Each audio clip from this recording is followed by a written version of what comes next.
Never in the history of the world have the merchants of obscenity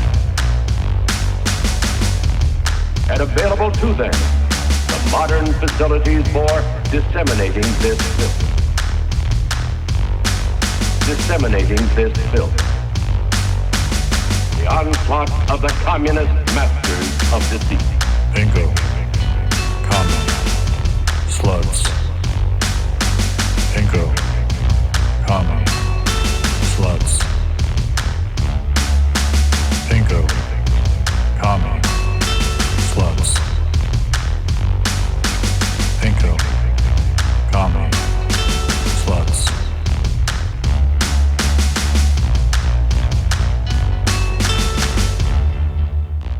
Hey, hey.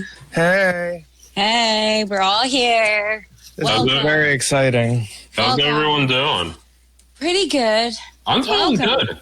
Pinko, Commie, Slutz. Yeah, no, I'm feeling good. Why are you such a good mood, Marlowe? A lot of things. Did you hear this sad news?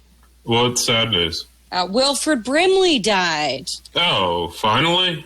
Yeah. And good for him. I think it was from diabetes.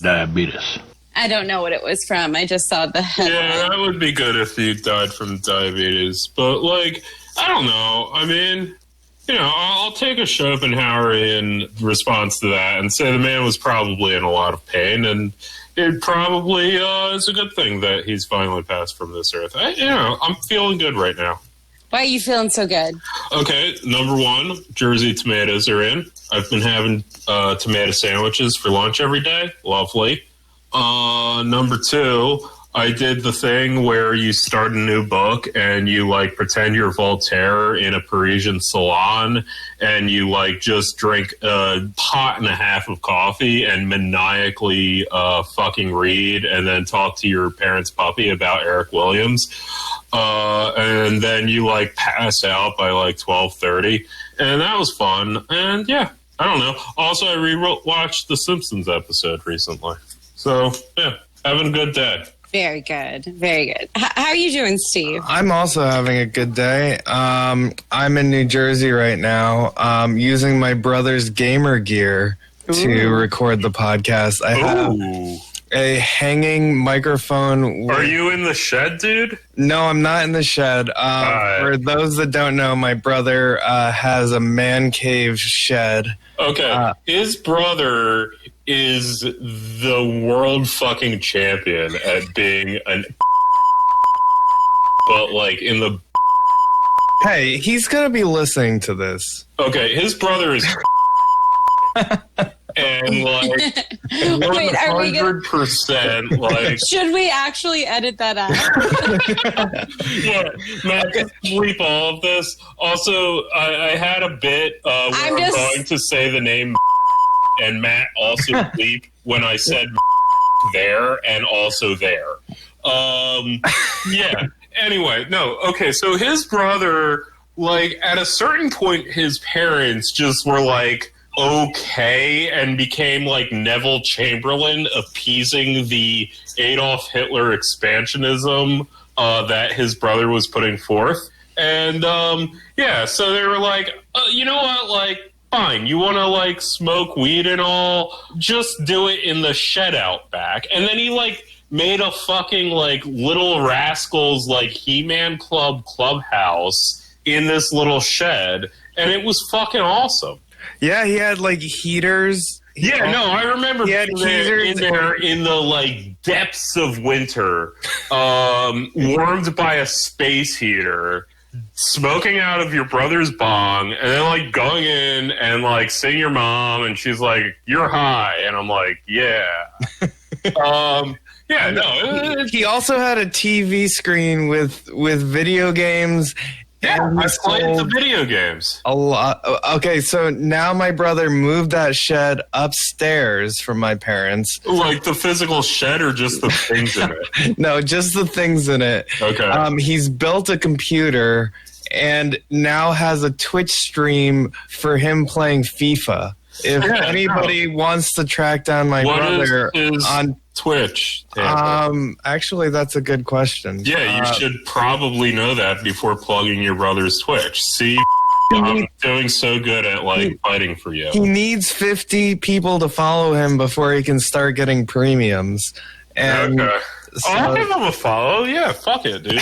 That's the other great thing that happened. It's the first Saturday of the month, which means Classic Tetris Monthly has officially opened. So, I got to, after, maniacally fucking reading Capitalism and Slavery to my parents' puppy, I got to sit down and watch some good old-fashioned Tetris. So, that was fun. Beautiful. Yeah. Anyway, Steve, I assume you're using this time to figure out what your brother's Twitch handle is? That's a good reminder. Because it was 20 seconds ago. We can put it in post. Yeah, link in the description, bitches. All right. But no, I'm doing good. This is the first day. Whoa, I got tea on the kettle. I gotta get my tea. Don't sound like that is what literally what tea sounds like. You might think that was a sound effect audience, but no, that is literally a teapot Stephen had. Yeah, this is the first day of Ariel and I's vacation. We're going down to Newtown, Pennsylvania for 3 days along the Delaware, and then 3 more days down to Rehoboth Beach. That is an extremely this area of the country definition of the word vacation. Yes. No, it is Delmarva-y as fuck, which is I'm okay with. Ariel's never seen Philadelphia or the Delaware. You know what they say about that week I spent in Philadelphia? It was a Tuesday. It's a joke. I didn't come up with the joke. So I'm en route and in New Jersey using my brother's gamer gear. Yeah, I also appreciate the Oregon Trail-y definition you have of this vacation, where it's it's your first day of your vacation to Pennsylvania and Delaware. You're in New Jersey. Okay, it's less of vacation and more of our anniversary go away. Aww. Yeah. We don't need to know all those details. Listen, it's you know what? Actually, I'm miserable, and our audience is also miserable. So fuck you, Stephen. Not even like that. Just saying, someone could dox you with this information. Who is gonna dox me? How many enemies do you have? Buddy? Okay, number one. The only people that will dox him are the Falun Gong. Yeah. Who already literally have his social security number. Number two, anyone who wants to look up NBC Falun Gong story has his name. Or ABC Australia's... Harder to find. Harder to find. Yeah, because I finally decided to watch that, but it was already buried in the group chat, so I had to Google it myself. And kind of a pain in the ass to find. What did you think of it? Yeah, I mean, whatever. It's the NBC story. Yeah. Yeah, I mean, it's a conservative news site. I did get to call him a fascist, though. Yeah, you put fascist in there. You did do that. Yeah. You did do that. I did do that. That's what I did. If you were you would have answered that question. Wait, no, not the dude from that fucking show that I didn't watch ever. Urkel. Fuck me. Urkel. Matt, Family Matters. Yeah, bleep all of this shit. This was a failed joke. Fuck it, everything. What's going on with you, Bunny? Nothing. I don't know. I just watched The Umbrella Academy. The second season? Yes. Yeah. Oh, did that drop already? It just did. Yesterday, day before yesterday. Oh, shit, I could watch that. It was pretty good. Okay, cool. Yeah, no, I mean, whatever. I don't want to Yeah, watch it. I don't give a shit. Like, it was an okay show. I haven't seen The Dark yet. Has anyone seen The Dark? No, I've been on an Adam McKay kick. Oh, okay, yeah. We just finished The Big Short. That's why I had to put it off a little bit. We were getting towards the end of The Big Short. And Vice. Yeah, those are his movies. Oh, yeah, he has lots of other movies. I mean, he did Anchorman. Oh, fuck, yeah, no. Yeah, he has a... Matt, bleep that too. Bleep everything I say. I'm fucking stupid. Keep that in. Yeah. Anyway. It's August 1st, and the world is... Oh, wait, no. It's August 2nd now, technically. Well, yeah, technically. Again, August 1st was the opener of Classic Tetris Monthly, which you should all be watching right now. This is the premiere podcast of leftist Tetris commentary. Mm-hmm. That is objectively probably true. Yeah. What's been going on? I tried to watch The Ring. I've never seen it, but...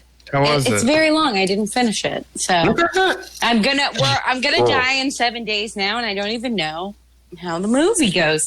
The Ring is like one of many movies where I just notice it's being referenced a lot, and I just find out why it's being referenced, or I just find out what it's about roughly, and then that supplants any real need to see it for real. Yeah, well, it's like the first time I saw Casablanca, and I was like, oh, that's what Looney Tunes was talking about. Yeah.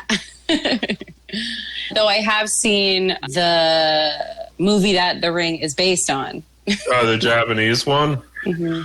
Is it Japanese or is it Korean? It's Japanese. I don't know. Yeah, I thought it was like at that golden age of like Japanese horror when like all those fucking nerds were talking about Japanese horror. Yeah, man.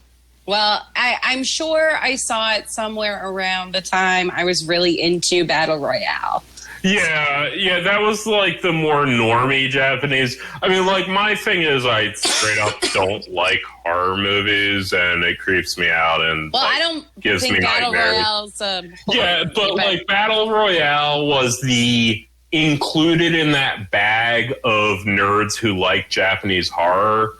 In the like mid 2000s, they would also talk about Battle Royale. I agree, Battle Royale is not a horror movie. I have seen Battle Royale many times. But yeah, it was always in that like conversation piece of like, essentially if Quentin Tarantino never actually got to be a director and was just some asshole at a party, those people like would always talk about in the mid 2000s, like, oh, American horror is all jump scare, but Japanese horror is atmospheric. Like, would be the conversation you'd have, and they also would talk about Battle. Yeah. But so I definitely seen the movie The Ring's based on, but I've never seen the American version. Word. And I don't think I've ever seen it either. I mean, I've never seen it either because, like, the horror movies give me nightmares, and, like, I enjoy not having existential dread most of the time, so I don't watch it. I don't know. It depends. I don't like anything that's, like, torture porn-y. Yeah. That's one of the things I don't. See, that's the only thing I enjoy. I mean, you specifically don't. No, I know. I know you. You don't. Yeah, it's weird and creepy, and like, fuck those weirdos. But like, I did like I really liked Midsummer. Yeah, I haven't seen it. I watched it. Not that scary. It's not that scary. I probably could watch it. Hereditary's better. That's the can line. I also don't want to watch that. Like, Hereditary's like legitimately scary. So, like, I've read the Wikipedia article summaries for both of them, so I feel like that's good enough. That's how I consume horror. It's not a bad idea. Yeah, I mean, like, I don't know. I'm just chilling. I like being me. And I don't need to, like, see that shit. See, okay, my thing with Midsommar was I wish there was more. I am a voyeur of cults. I've made that very clear on this show. I mean, I like Polyphonic Spree. I wrote for a cult. Yeah, they were in The Big Short. Oh, yeah. Shit. I forgot about them. They're lovely. My best friend from high school was lost to a cult. Moonies. Wait. The Moonies. Yeah, Moonies, right? Yeah, the Moonies. Yeah. Yeah, okay. I remember who you're talking about. And a bunch of other shit. I wish there were more cult elements to Midsommar. Yeah. My big criticism. Yeah, no, like, I would like a movie that is just some boring fucking Ken Burns documentary of the lore and, internal theology of a cult that this guy made up. That would be a fucking awesome. Yeah, a Silmarillion of the cult. Yeah, okay. I thought you were going Baudrillard there, so... No. Okay, I know what you're saying. Yeah. No, that's the right words to use for that. 100%. Damn, busting out my Lord of the Rings. Mm-hmm. Yeah, no. Stephen Colbert, come on the pod. That's right. I had a Lord of the Rings question when I was on Who Wants to Be a Millionaire. What was the question? See if anyone can answer. It was You didn't think hard enough when you mentioned that. It nugget. was about the real name for Elvish, and it is related to Silmarillion. Well, no, there's two Elvish languages. Elvish is a family of languages. Exactly. There's Kenya and there's Sindarin. Yeah. And I could be slightly mispronouncing one or both of those. And if I am, you should tell your friends about this podcast, and they should yell at us and also give us engagement. And I don't know. Can you subscribe to this podcast? I don't. Yes. Yeah. No. Subscribe to the Patreon, and you will get to personally yell at me about over messenger chat. Over a messenger chat I've never been on, about how it's not actually Sindarin or Sindarin or whatever the fuck it is. And Kenya or Quenya or whatever. But you can tell that I know the names of the things that I'm talking about. I know the general layout.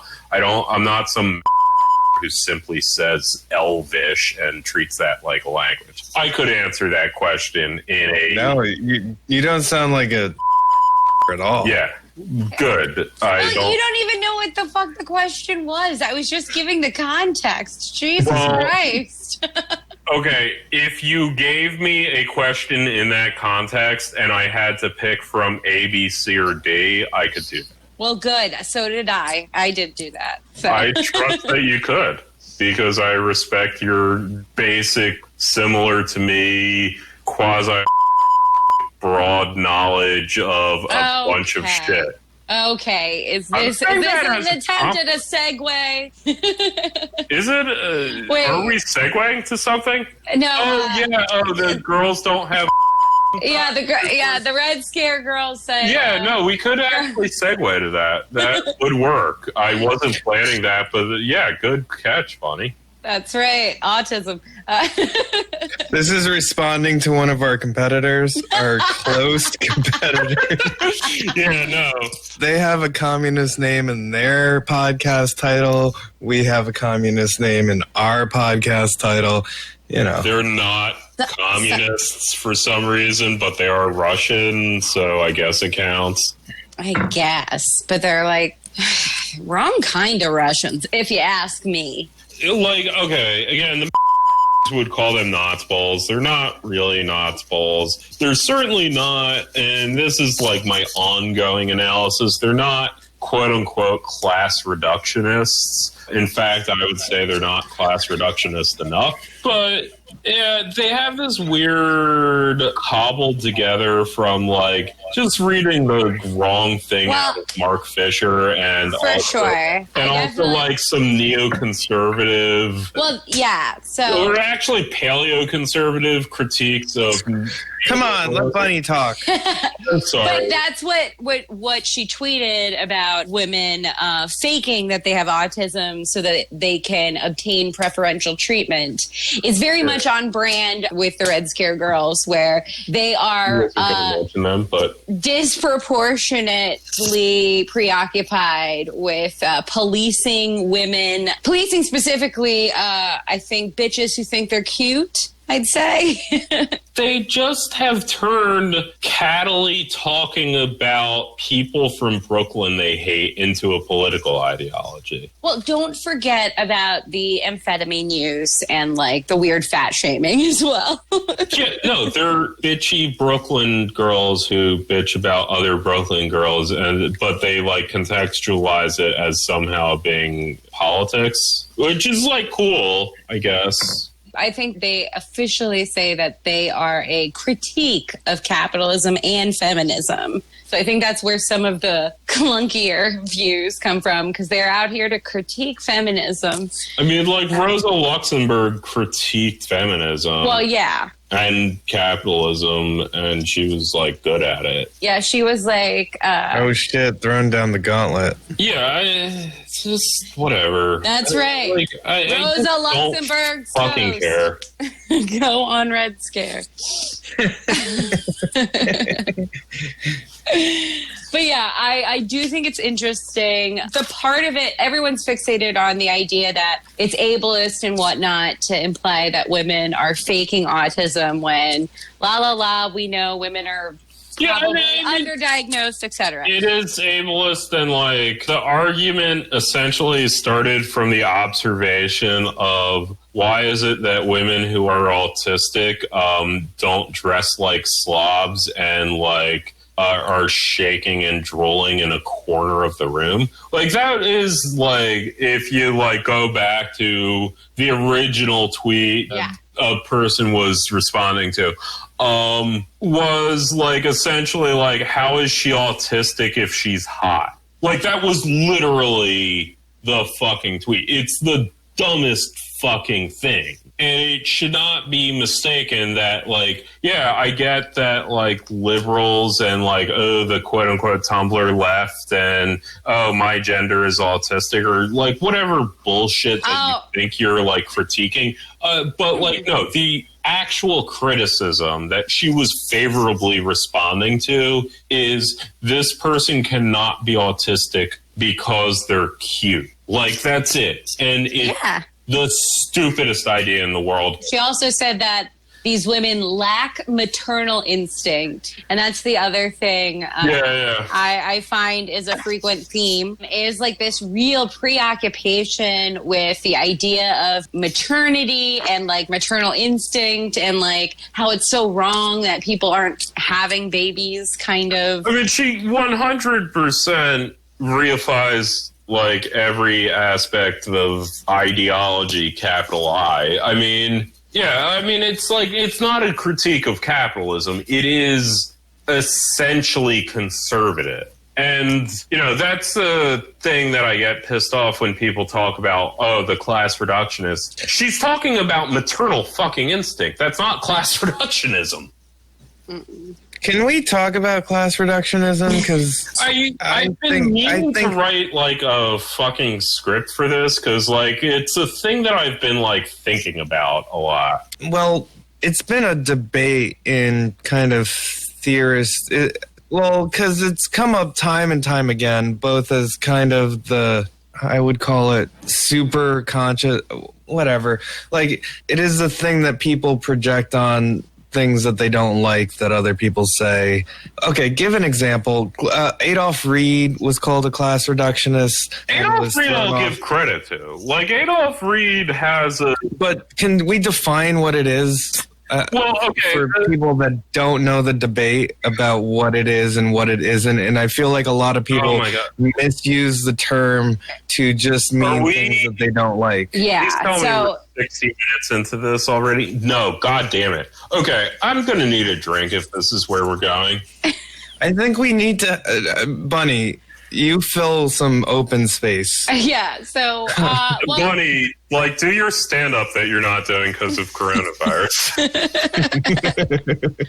So, guys, I know everybody's worried about how to be woke nowadays, but don't worry, white people. You still got white-on-white racism, which I did want to talk about tonight. Which aspect of white-on-white racism? Just, I feel like we can't get people to be better necessarily, but we can get them to be worse in a different way that's less harmful. So we just get white people back on some very traditional white-on-white racism, which is, making fun of your Italians and like I've established in weeks prior. But that's justified. Well, absolutely. So that's where you need to focus. I say if you want to really expand, add a little the Swedish chef. That's pretty much like the best Swedish stereotype we have, except other than them being hot, It's also hilarious. It is. And it does sound just like Swedish. So it's, The only thing I have in my mind about Sweden is just slapping myself in the face with a fish. Yeah. Well, I think about hot springs. All right, I'm back. How we doing? Back. We're talking about Swedish fish and the person from the Muppets. Yeah. I could think of many funny observations that can stem from that. White on white racism. Damn straight. I say it's good and we should do more of it.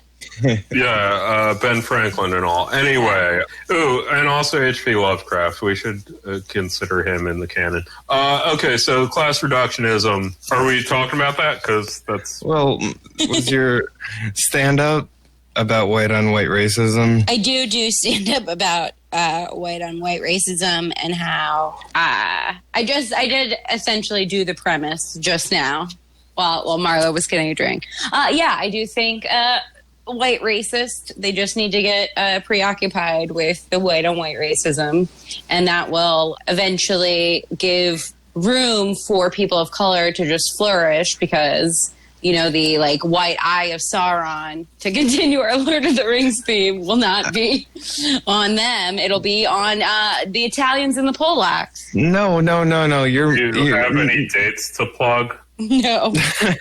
I feel like there's a big market, and I mean continental market, for Australia. I mean, I spend all of my white on white racist currency on Australia but then you're just, if we're going to do Commonwealth stuff, because they have their own racisms, Yeah, if we're going to include all of the Commonwealth, there's a little place called South Africa. Yeah, that's worse. That are just ripe for... they are who they are. Yeah, they're all Dave Matthews. Yeah, they're like Dave Matthews. They're all farming and getting murdered, and then making up the whole thing about farm murders. And now they're getting reparations, right? Oh God, are they? God damn it! Honestly, I'm gonna go straight up. This podcast 100% endorses Robert Mugabe. That was the correct path forward. Mad respects for Nelson Mandela and the ANC back in your fucking heyday when you had Castro up on stage and shit. But honestly, yeah, they went neo-lib as fuck. And Robert Mugabe, the man had a vision and he stuck to it. And I respect that. Because, yeah, rest in peace, man. Wow. Rest in peace, Bob. Yeah, I do think it's fair. It's definitely South Africans are worst. Then and they have this stupid Australian accent that's not really an Australian. Oh my God, Australians get so mad if you say that. Yeah, I hope they do. Sorry, you guys sound the fucking same, and also you considered South African Aborigines people to be livestock until like 1946. As somebody who was off. just featured on an Australian podcast, Except the person who did that. no, they're just awful to talk to. Just I was a confirmation witness in this. So really, I was on the podcast. But you didn't have to talk to them over the phone. Well, I did talk to them over the phone. You did? Yes. Holy I shit. literally spoke to them on my telephone. Well, And she was like, do you know Steven? And like, and I'm like, why are you speaking like Bob Dylan despite the fact that you're Australian? She was like, crikey, Like, do you well, know that's because it's Steven? the only accent that you can do. It was great. And, and she's like, so like, it was Steven's story being consistent over the years? And I'm like, yeah. And do you remember when Steven told you this? And I was like, Do you yeah. remember when Steven told you this? that's exactly how she sounds. Yeah, no, she's got so many shrimp on that Barbie. But seriously, listen to the podcast. Yeah, why not? Yeah, what's the name of the podcast? Are we just going to continuously suggest shit and then not actually have a name for it? Anyway, links in the description to both Steven's brother's Twitch stream and also this podcast. Make sure to do part 2, Matt. That's the one Steve's in. This is part 2 of The Power of Falun Gong. I'd say South Africa, Australia, or is New Zealand next, or is the UK before New Zealand? New Zealand's always been just the, like, inoffensive Australia that no one's understood. That's true. Like, literally, describe what it's like if you live in New Zealand. No one knows. We all know, we were just mentioning it, the Lord of the Rings. No, I was actually thinking, remember that fucking Whale Rider movie? Yeah. Yeah, that movie fucking owns. But, no, it just seems like a weird, like, little boxes cul-de-sac suburb that happens to be in the middle of the rainforest. Yeah. That's, like, my vision of what it's like to actually, like, wake up in the morning in New Zealand. Like, that's the thing. Like, it's like you learn facts about a country, but, like, you don't learn, like, what it's like just living there. And I have no idea what it's like to live in New Zealand. I was sitting, when I was working for The Cult, I was sitting between one editor who was Australian and one who was New Zealand, and it drove me absolutely insane.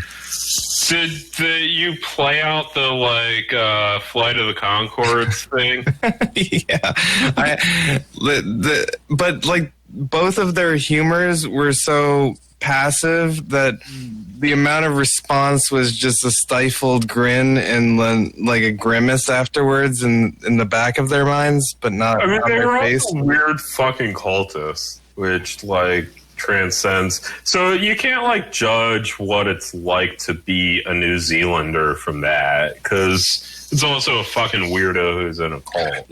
They are also the most progressive nation for vaping. Yeah. Oh, yeah. No, yeah. They had That's actually an aspect of your pedagogy. Yeah. I was not going to use that word. I was going to use resume, but I was going to use the CV. Yeah, I was going to but I forget what that actually stands for. Curriculum vitae. Is that it? Yeah, so that's an aspect of your curriculum vitae that, like, we have not discussed, is when you, like, became an expert on vaping for, like, 4 months. It was a year and 3 months. All right, whatever. You've had a lot of crazy-ass jobs. You're basically the Kramer of this fucking podcast. But, yeah, no, you know so much about vaping, dude. Okay, so, like, the New Zealand government obviously legalized vaping, but made it a medicinal thing that they gave out to people to help them to stop smoking. It's so cool. In an attempt to force everyone not to vape. And the New Zealand. Force everyone not to smoke. Yes. The New Zealand, the only people they couldn't get to stop smoking was the Maori people. Like the whale these 70-year-old like native Maori people who were just smoking like big long cigarettes for like 50 years. Because you need to do that in order to ride the whales, which is the thing they tried to go into these villages and try to get them to vape. And I just imagine the amount of horrible interactions they must have had. These like bright-eyed and bushy-tailed New Zealanders. I'm currently reading Capitalism and Slavery. You have mentioned that multiple times. Yeah. Yes. No, I've mentioned it once earlier in the show when I was doing my Voltaire bit, and you could not make me feel like shit about that. But no. It's relevant, though, because the book is about the triangle trade in the 16 through early 1800s. And a good portion of that is going into African villages and shoving tobacco in their faces until they gave you slaves. So basically, that's what they originally did to the Maori that got them to smoke cigarettes in the first place, and now they're just doing it again. See, before we had international arms trade, first as a tragedy and then as a farce. Well, also they were like wanting the Maori to look like super cool. They look fucking sweet. They're like, hey guys, yo. You could have not colonialism, or you could look cool as fuck. See, before like worldwide proliferation of arms deals, we had pretty much tobacco to just bribe people in order to be our colonies. I mean, also rum and opium. Yeah, opium, rum. This is pre-arms trading. Now we have arms, so we don't need those things as much. And progressive... Also, patalice, that's a word that I fucking learned recently. Yeah, read Capitalism and Slavery by Eric Williams. Classic literature. All right, so class reductionism. Are we... Okay. Oh, God. We wasted so much time, I almost need another drink, but I'm going to power through it for the people. Yeah, so the basic ostensible image of the debate, it's not really the debate, but the ostensible idea is that, Marx has famously said the history of all hitherto existing society is a history of class struggle, and there's a concept in Marxism and generally also non-Marxist socialism, that basically there's an underlying cause of conflicts such as race, sexism, blah, blah, blah, and that underlying cause serves a specific function in economic class. And a corollary to that, an idea out of that, is we should not fight for racial equality, we should fight for class equality, because if you remove the underlying cause, the greater function will also dissipate. And that idea has been projected in a lot of different ways, appropriately sometimes, many times inappropriately, to be called class reductionism, wherein you have the case of the learned college-going white Marxist talking down to black activists, female co-hosts of podcasts, about how what they're saying about the day-to-day struggles they face are insignificant and should be put to the side, because if you just listen to me and deal with this class thing, those problems will be resolved. And that's been called class reductionism. Or class chauvinism, depending on the context. I haven't heard the class chauvinism one.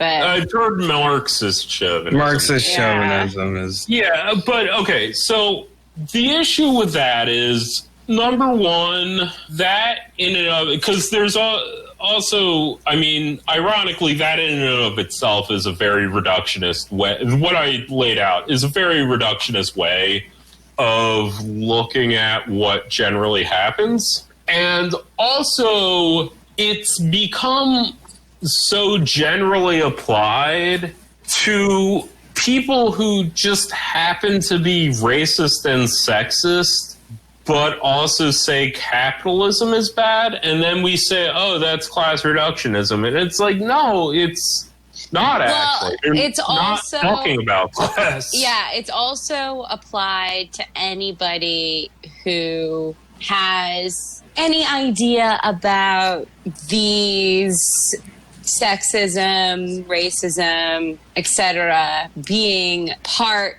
of the capitalist superstructure. If that's your point of emphasis, that is often what's hurled at you, that you're a class reductionist. Because people are constantly dichotomous when they're approaching it. Okay, there's left criticism, for example, of liberal feminism. Liberal feminism is absolutely a anti-socialist liberal philosophy. Like, I should have fucking footnotes for this shit. Liberal feminism is not feminism in general. It's a school of thought within feminism. But, you know, you can have a left critique of that and someone will call you a class reductionist, and that's bullshit. But there's another strain of it where actually conservatives who are my critique of the individual we were discussing earlier. No, the other one. The one that I don't personally know. Whatever. Anyway, my critique of her is, honestly, she doesn't talk about class enough. She's not talking about class. She's making very idealist cultural critiques of people who personally annoy her. Well, yeah. Also, I don't believe specifically that individual nor her co-hosts have a non-academic understanding of classism. Like it. Also, I mean, okay, the very notion of classism is kind of a liberal way of describing it. Like, I agree. It's not a matter, and okay, there's a few things. Number one. Oh shit! You called Bunny a liberal. Yeah, I did. But I mean, I would agree. I would agree that Marxist describing chauvinism. Marxist chauvinism. That's what that is. I would agree that talking about classism as opposed to class superstructures or etc. is a liberal thing. Yeah.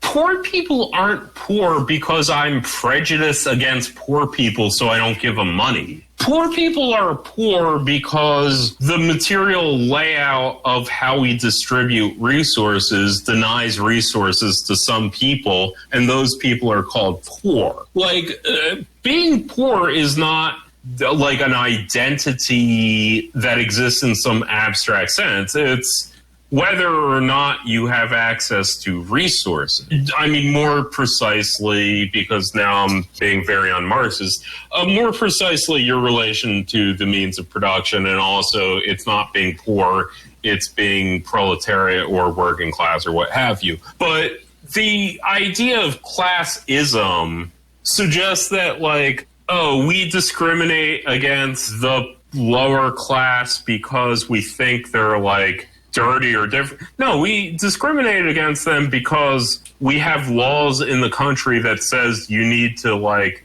pay money to someone to be able to live, and they can't do that. Like, that's the discrimination that exists. It's not some idealist, like, fucking, black people can't swim in my swimming pool because I think they're dirty and they're getting their blackness in my swimming pool. It's they can't afford rent because they don't actually have the money to pay rent. So that's the little side note I had about classism versus...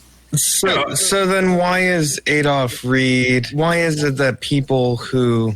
Adolf Jeff Reed, I'll actually give him the credit to say he's actually a class reductionist in many ways. Like, he's actually appropriately someone who is actively trying to put class front and center and, like, actively kind of, in many ways, dismissing a discussion on the superstructure end. Unlike a lot of people who get labeled as class reductionists. Sure, and I would love to point out that a lot of people who I've come across who are talking about this in essence are not actually talking about this in name. So, like, even using the term class reductionist is, like, something I see applied by certain, like, liberal journalists to certain segments. But I see way more people get the idea that to talk about how class functions and affects things is at the expense of talking about gender dynamics or racial dynamics and how those function. And that's a false premise. It's a false binary. Yeah.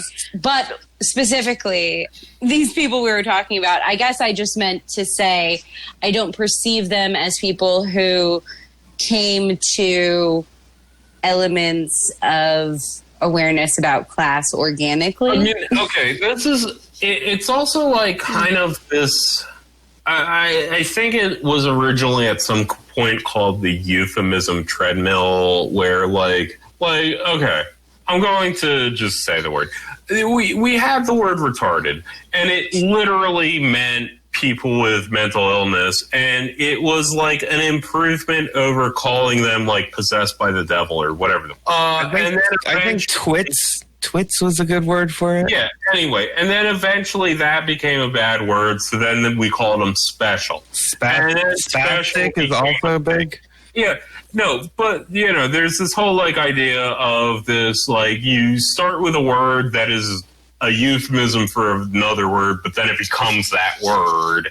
So then you invent another euphemism, and it becomes that word again. I kind of forget where I was going with this. Is it okay to say that music retards? Yeah, it slows down a lot. But anyway. Retardando. Yeah, okay, so it's like when the New York Times did the OK Boomer article, and then OK Boomer became incredibly annoying all of a sudden, and like liberals are eventually going to learn what tangy means, but then they're going to use it just for any fucking thing, and it sucks. Class reductionism has a meaning, but it doesn't anymore. Is the problem. It's applied to people who are actually social conservative idealists who do not use, and this gets back to classism, they don't use a material definition of class. They use cultural markers. They use, you don't discriminate against poor people because they can't afford rent. You discriminate against poor people because they watch MMA and like make homophobic jokes. That's the problem with it. Is it's applied to people in the what's left sphere. That's another podcast that I'm going to start a war with. In the Amy Therese, what's left, general sphere, the bellows, which someone posted an article of it in the Mark Fisher group, and yeah. But it's in that like kind of you just took all the wrong lessons from Vampire Castle, and they're turning essentially class into a identity group, a series of cultural markers, which they've essentialized. See, this is where I kind of, I would call that all the superego. It kind of projects onto what I would say this weird amalgamation of American idea of progressivism being merged into this socialist, democratic socialist kind of continuity that so many people find themselves into. And then once someone says something that goes out of the, area of engagement that they feel okay with, that is class reductionism. That is somebody that's privileging class over race, or privileging class over feminist, or sex and gender, and they're saying class is the primary focus that we need to accept for the other ones. And I would call that like the superego of our kind of leftist.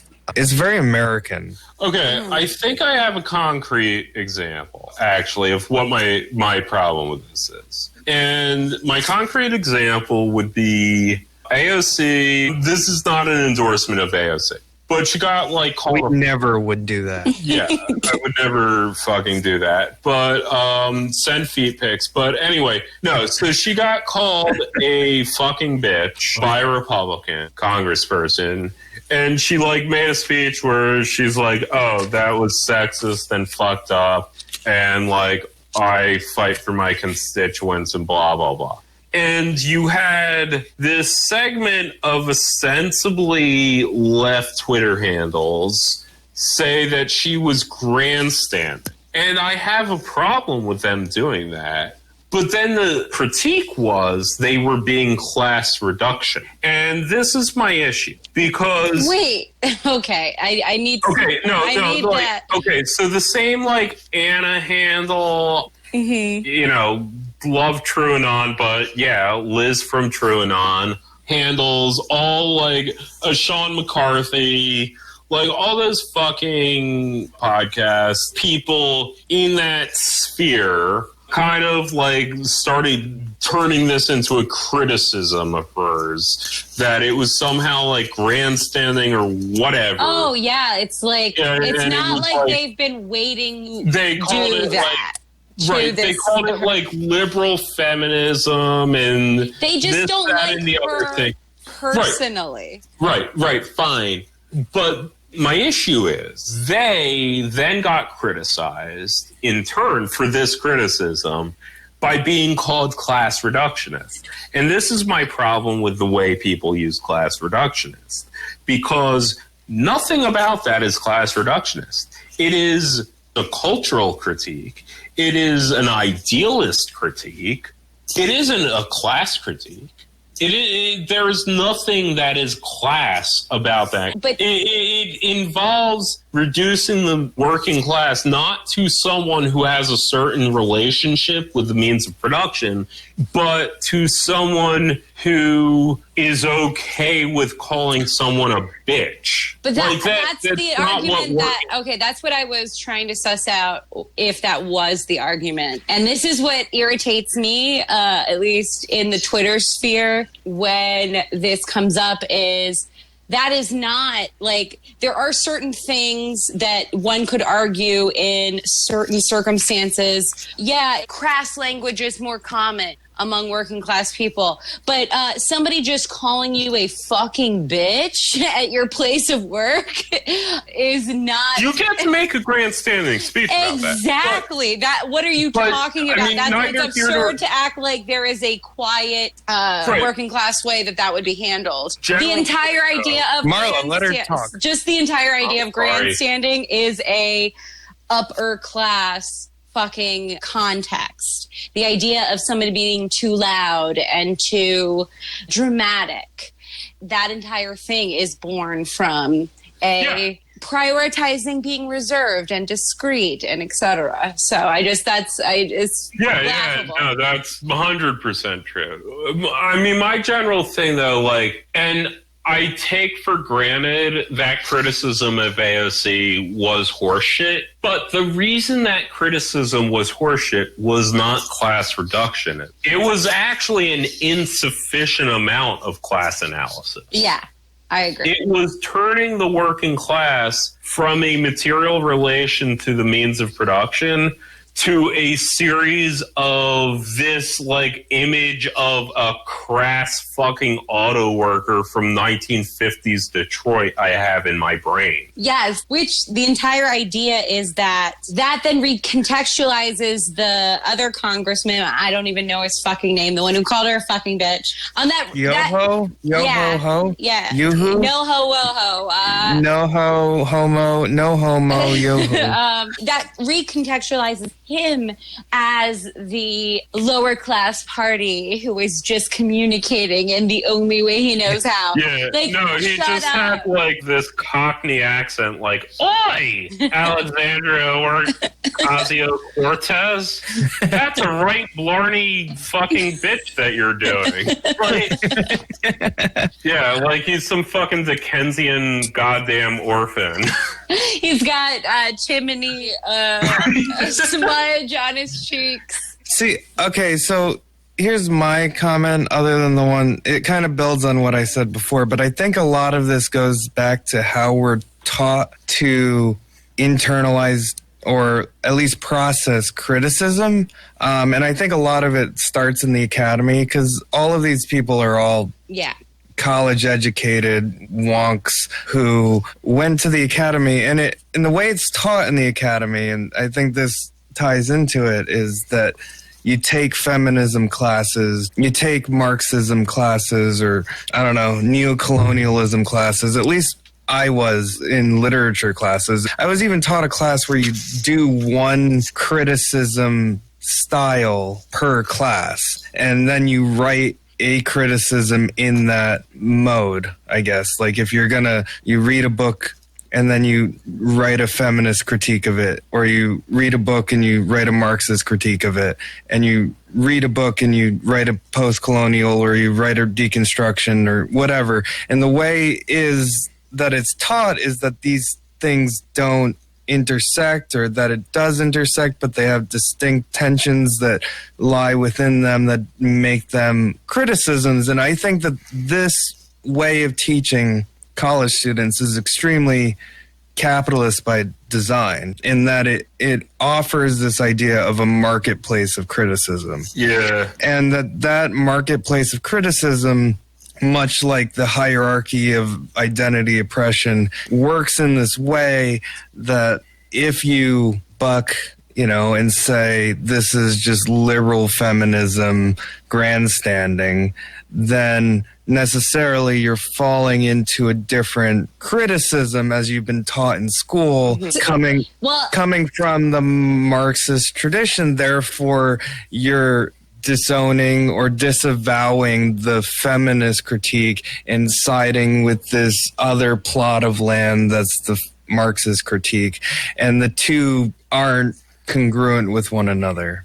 Well, the idea that it's all very segmented it's part of the academy. It's literally how you have to fucking study for how you're tested. You know what I mean? Like, that how everything is organized in academia ends up becoming an influence on its own accord. And it haunts me. And I mean, there's the whole like fucking Adorno shit where we could just get into it. Basically, like replicates the bureaucratic structure of whatever fucking institution. But also, Foucault too. There's a bunch of fucking shit I can say. Also, the other element here is that some people just don't like that AOC, to them, perceivably, she thinks she's cute. And I'm letting you know that is a huge element. And I'm seeing people trying to, because the people who have a legitimate political criticism of her find no need to sort of grasp and like pull at other strings. I'm absolutely skeptical of AOC, but as you should be with any figure. But right? If someone calls you like a fucking bitch and you're a congressperson, you get to make a speech about it. Yeah, you get to do that.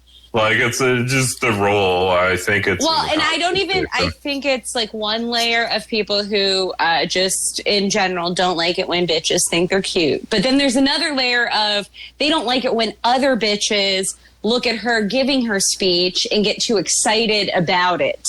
That's the other thing. But, I mean, that's, no, I mean, really what it comes down to is you live in Brooklyn and certain people annoy you. And you're turning that into a political ideology. That's like what it is. Well, and as a comedian, I know this territory very well. Yeah, it's the use of the word cringe in online discourse, where it's like, yeah, cringe kind of is a placeholder word for like just that class of things that annoys you, that like is bad because it violates the role of your kind of irony circle that you have. Like, fuck off. He says within his irony circle. Yeah, I know. I absolutely replicate. As we all gaze at our matching rings. As I gaze at my navel and I had a weird Hegelian thing to say about class reductionism, but then I realized I've never actually read Hegel. Yeah, the only person who has is Erdogan, right? In his dreams. The only person who has is Marx, which is why you don't need to read Hegel, because you've read Marx already. So I mean, if we're gonna, what was Hegel? German?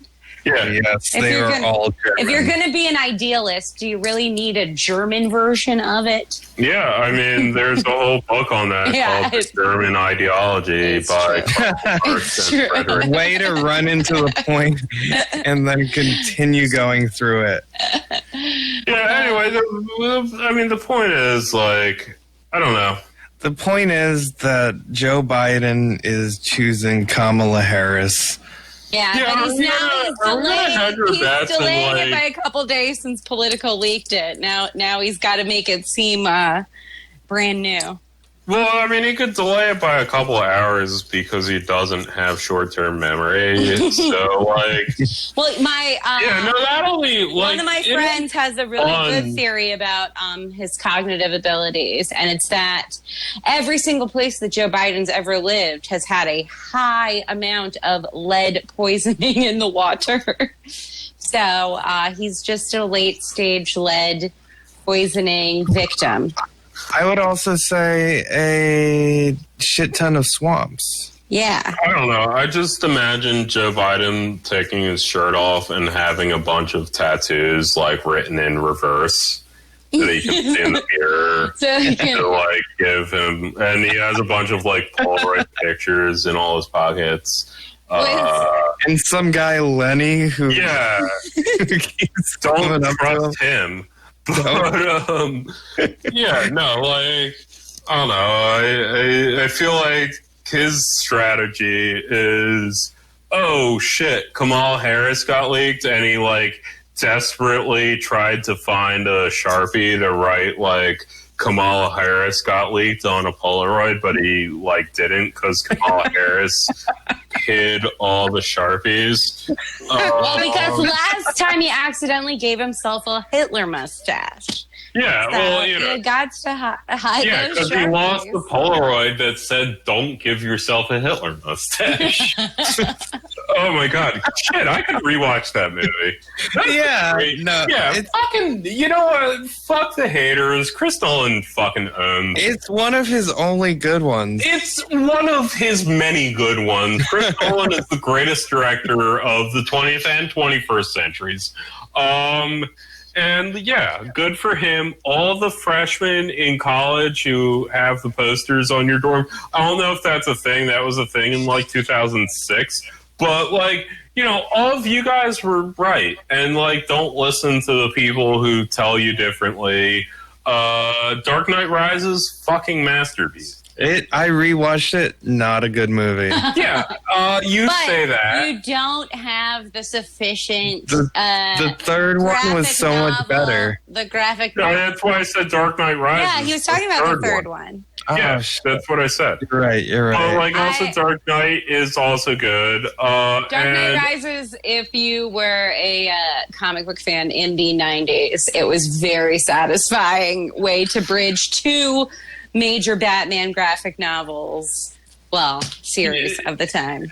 Yeah, I think I've only read The Dark Knight. I have not read The Killing Joke, which is the better one. Well, Killing Joke, there's a pretty good animated version of it, but yeah, Dark Knight Rises was Nightfall and The Dark Knight. Yeah. Well, I've definitely read The Dark Knight. That's the only one by that fascist I've read. But. So, are we ready for the sexist assault on Kamala Harris? The sexist and racist assault on Kamala Harris? I just want to really quick say that Interstellar is awesome and that love can reach across time and universes. It was such a bad movie. Interstellar, holy fuck you! Interstellar fucking rules. It was so bad. I did not watch it. Not a good movie. You need to. It is, every generation has like a defining fucking epic. From Bunny's people of the Iliad and Odyssey, up through my people of the Old Testament, I guess. I don't know. But, like in 21st century America, there's Interstellar, and love is very powerful. Oh, No Man's Land. That's the other series that they have in that. Sorry, my brain just shot it out at me. No, it's cool. Yeah. No, we're on like some like stream of conscious shit. So anyway, back to Steven's thing. Are we ready for the sexist? I don't know. I'm not racist ready. Assault and being called a class reductionist if we say she's a bad candidate.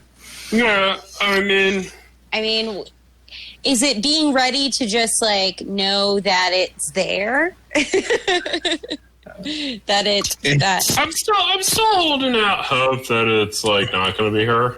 Oh, what about the woman that was chosen that praised Scientology? Oh yeah, like that was awesome. Oh yeah, I'm going to call her Kate Bush right now, even though that's not who that is. Yeah. I did like that. She was... It was Karen something. Karen Bass. Karen Bass. And there was also a DSA endorsed candidate with last name Bush, who's a black woman, and I've conflated them because of racism. But Karen Bass support to bring around the cult thing again. Karen Bass video leaked of her saying nice things about Scientology, because I think she's from California. Yeah, no, she's a candidate from California, and like it's literally a demographic. You have to. That's the thing that I was like, do people not get that she has to pander to this religion / cult? Like you have to in order to get elected. Yeah, just anyway, like any other. Well, yeah. But that being said, Matt totally cut in that speech, like the good parts of that speech right now. Yeah, do it. And we must fight against oppression wherever we may find it. That is why the words are exciting of your founder, L. Ron Hubbard, in the Creed of the Church of Scientology, that all people of whatever race, color, or creed are created with equal rights. It's a remarkable credit to your church that this is part of your creed. The Church of Scientology, I know, has made a difference because your creed is a universal creed. I don't think it's fair to make fun of Scientology any more than any other religion. So if you're cool with one, shut the fuck up. As long as you're not I can literally heal you with my like eyeballs or whatever Tom Cruise thinks. But if you're just like, do what you do. I can heal you with a glass bead that has an eyeball painted on it. That's not how you heal them, Marlowe. You got to do a whole prayer with oil and water. You wear the glass eyeball to keep the evil eye repelled from you. It keeps the bad luck and demons away. But once you got them on you, you got to do a whole other thing. I can't teach it to you on the podcast. Whoa. I just sent a tweet because it applies to everything. Well, I was about to reply to that and just point out that is a parody of a different tweet that itself was a troll. Like, no, like... People get mad at Anna Christian because she's a Hegelian, not a Marxist, in that she doesn't foreclose on the possibility of new contradictions in the body politics. Yeah. Okay, so to give context here, that was prior to then, and okay, I should actually look this up before I make an ass of myself, but no, actually, no, I'm going to go all in. I'm confident in me. So that is actually a parody of a quote that was a troll tweet that was that exact tweet, but it was about Elizabeth Warren. Ah. Yeah, no, someone... Does Anna know that? Is she retweeting this ironically, or... No, well, Anna didn't tweet the thing that Steve sent. She did. She retweeted it. Yeah, okay, she probably knew about it. No, like, it was this account earlier that has, like, an old flag of Yugoslavia in the display name. That's, like, just some, like, weird leftist, like, you know, basically what I'm trying to do with my Twitter account, but no one follows me.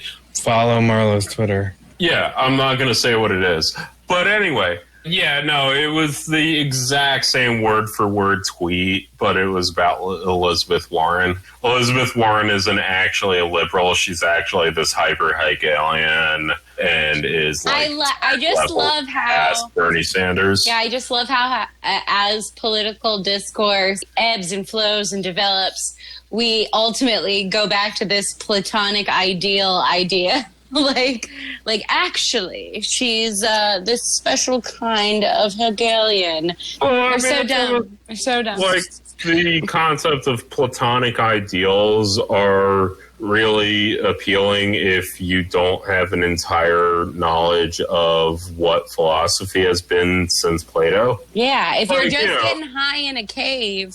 Yeah, like you think, oh, there's forms and things, and there's an ideal form, and the way to measure anything is how much it comports to the ideal form. Yeah, but that's cool. Like, I do think if I was an idiot, that'd be awesome. Yeah, most people are idiots, and by accident are operating on a weird, like platonic ideal, but like a pop culture version of it. Plato is a dumb person, and like literally, you can just stupidly invent all of Platonic philosophy by being stupid. What we're saying is everyone that listens to us is stupid. What I'm saying is, like, Plato was like, yo, what if dudes and chicks were like friends and they weren't fucking? And that's his philosophy. That's the Platonic ideal. Yeah. Guys, we're done. Okay. This podcast it's a demonstration of the Platonic ideal. We've insulted everyone. Yes, we did it all tonight. I didn't even get to white on white racism. A bunch of slurs tonight.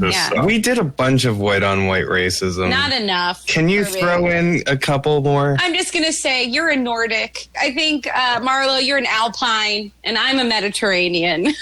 We've got all three white races covered in this podcast. Are the Alpines the Jews? Alpines are just like the middle ones between the Nordics and the Mediterraneans. They're a little hairier, a little stockier. That's a literal thing I did. Okay, I just want to point out that of all of you, I am both the hairiest and the stockiest. Like, objectively, I will go toe to toe with you, or hair to hair. Yeah, although I have longer hair than all of you, which is my Nordic. Yeah, and I have matted word that I'm not going to say that ends in oid hair from my Ashkenazic. We can just bleep it out. It was a. Matt, fucking bleep that, and I will neither confirm nor deny that is the word I searched. No, I thought it was definitely. Well, okay, also bleep that all of them. Just bleep all of them. Just end this episode. This is the fucking series finale of The Sopranos, and it's going to cut the bleep. Cut the bleeps. But yeah, no, it was what Steven said. Would be a thing I'd say if that was either confirmed or denied, which it isn't. Yeah, no, but anyway, I have a very Ashkenazic hair texture, fur, one might say. And also, as far as stockiness is confirmed, I will outstock any of them.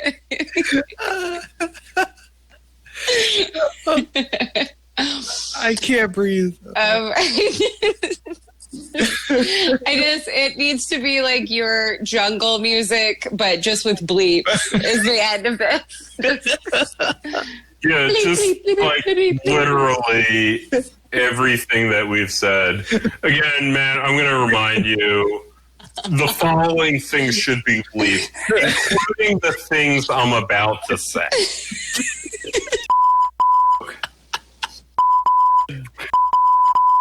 And coochie chin. Yeah. You can leave that. Just bleep all the including that and that and also the you get it. And yeah, just have this the bleep episode. Just have our backs. In fact, literally, can we? Okay, I'm gonna just put my foot down and say I hate the fucking paragraph naming custom we've adopted. And I just want to say, like, just call this the bleep episode. Simple, easy. When Matt's finished editing this on like tomorrow or the next day, and you go titles, ? The bleep episode. I like the bleep episode. Okay, spoken like a true Alpine. Alpinite. I like the laconicness.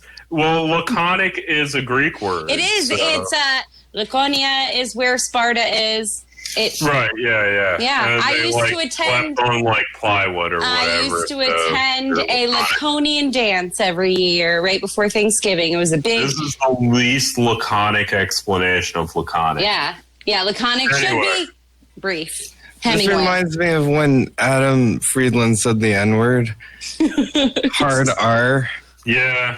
Anyway, We good did it. night. I just want to clear up at the end here. None of these bleeps were okay? Yeah, no, No. none of us have said this entire episode. Or 100%, none of us have said.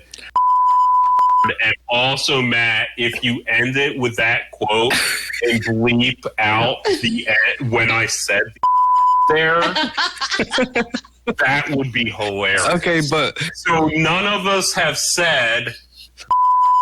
oh boy. But my favorite part about the time Adam Friedland accidentally said it in the clip that I listened to, they did make a remix of him saying it over and over again. Right. And you can't make a remix of us saying because, again, none of us have said. And also, Matt, bleep out all the times I have said. Just replace it with me saying Oh my god. All right, good night. good night. Good night. The bleepsode. 100%, none of us have said.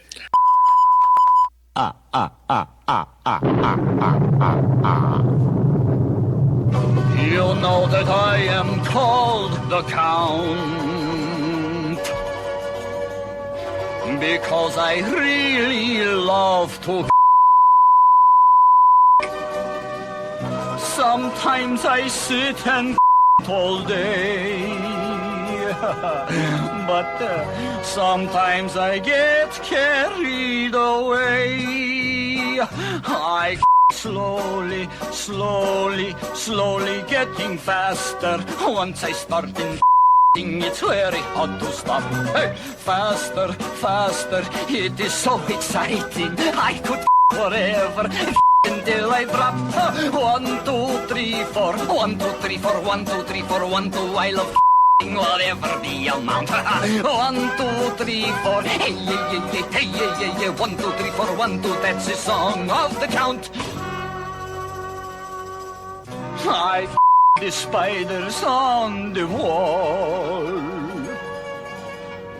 I the cobwebs in the hall.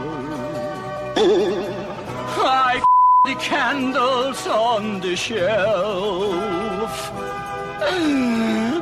When I'm alone, I myself. Oh yeah, I slowly, slowly, slowly getting faster. Once I start it's very hard to stop. Faster, faster, it is so exciting. I could forever until I drop.